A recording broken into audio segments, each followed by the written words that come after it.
The past 30 years, residents of the Helena Valley have experienced severe spring flooding. This year is by far no exception, as forecasters have classified it as the region's worst since 1981. We built in '92, I think, and we've gone through 2 or 3 floods. This is by far the worst flood I've seen with surface water and groundwater. One resident in particular, Maggie Barch, has dealt with excessive damages to her home.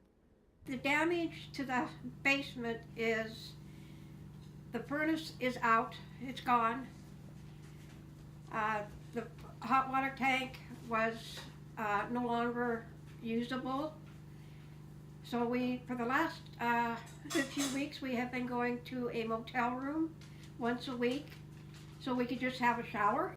The flooding has unfortunately impacted local businesses and schools as well, including Rossiter Elementary.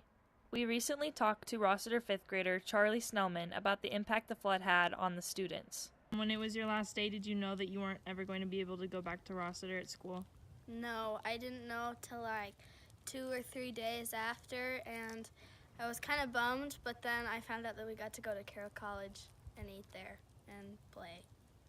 We also spoke with Charlie's mom, Laura Snellman, about the difficulty of moving out of Rossiter so quickly.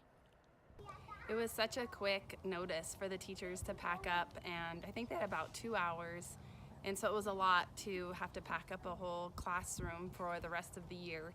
So there were a lot of parents and staff from the school on hand to pack everything up, lots of animals, of course, books, and the kids' belongings because they wouldn't be able to get back into the school before they had to finish their school year.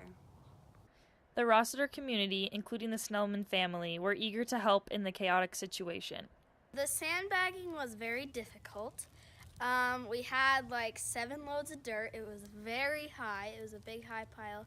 And my mom was my sandbag holder, and I would get a scoop of dirt and put it in, scoop, scoop, and it took about 4 or 5 for each one. And then we had a designated tire, and there was like 20 of each of us. And it went by kind of fast for 7 loads of dirt, but it was a hard process, but it was fun to help. Despite the difficulties that have come from the flooding, the school and community members are trying to focus on some of the positive results. Well, since there's no teachers and faculty and students at the building right now, they're going to go ahead and start the security upgrades and remodels. Kids impacted by the flooding have also found their own unique ways of somewhat enjoying the water. Another positive outcome out of this terrible tragedy is when the waters were rising, I saw this poor duck floating through the ditches, and I saved it, and now I have a new pet.